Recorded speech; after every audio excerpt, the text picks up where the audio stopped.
KBR news కి స్వాగతం. ప్రతిపక్షంలో మన ఇబ్బంది పెట్టారు, కేసులు పెట్టారు, పాదయాత్రలో పాల్గొంటే షాపులు మూయించారు. కానీ నాకు అండగా నిలబడింది నా ఎదురు కూర్చున్న పసుపు సైన్యం. ఈరోజు వేదికమైన మేమందరం కూర్చోగలుగుతున్నాం అంటే దాని వెనకాల మీ కష్టం ఉంది, త్యాగం ఉంది, మీ చెమట ఉంది. అందుకే మన జరిగిన మహానాడులో నేను చెప్పా, కార్యకర్తనే మా అధినేత అని. ఇది కేవలం చెప్పి వెళ్ళిపోతాం కాదు. పార్టీ ఆవిర్భావ దినోత్సవం అప్పుడు మన జాతీయ అధ్యక్షుల పక్కన కూర్చుంది మన కార్యకర్తలే. ఎవరైతే కష్టపడ్డారో, ఫీల్డ్లో తిరిగారో వాళ్ళని గుర్తించి తీసుకొచ్చి అధ్యక్షుల వారు ఆయన పక్కన కూర్చోబెట్టుకుంటాం జరిగింది. అంతేకాదు మన జాతీయ అధ్యక్షుల వారు కానివ్వండి, నేను కానివ్వండి, ఏ నియోజకవర్గానికి ఒక ప్రభుత్వం కార్యక్రమంకి వెళ్తే తప్పనిసరిగా ప్రతి కార్యకర్తని పలకరించిన తర్వాతనే మేము తిరిగి అమరావతికి కూడా వెళ్తాం జరుగుతుంది.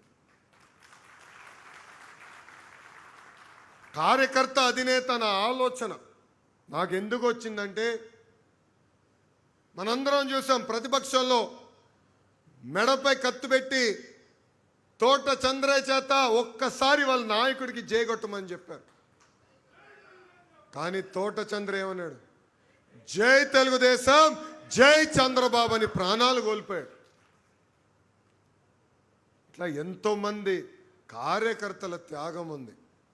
కార్యకర్తలను గుర్తించేదానికి, వాళ్ళు నా గుండెల్లో పెట్టుకుని కాపాడుకునేదానికే కార్యకర్తనే మా అధినేత నేను ప్రకటిస్తాం జరిగింది.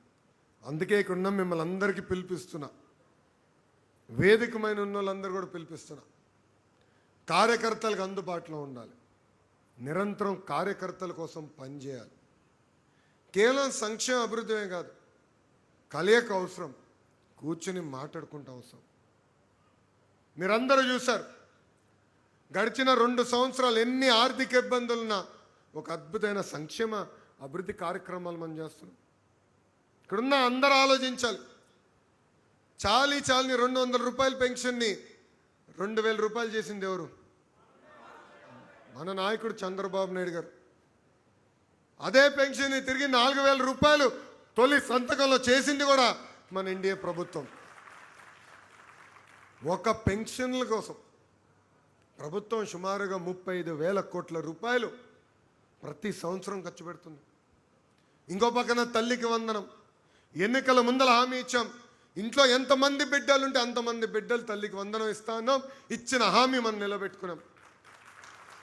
మహిళలు ఉచితంగా బస్సులో ప్రయాణించి హక్కు కూడా కల్పిస్తాన్నాం. స్త్రీ శక్తి కింద అది కూడా అందించాం. మత్స్యకారుల సేవలో వాళ్ళు కూడా వేత నిషేధ సమయంలో డబ్బులు ఇస్తున్నారు.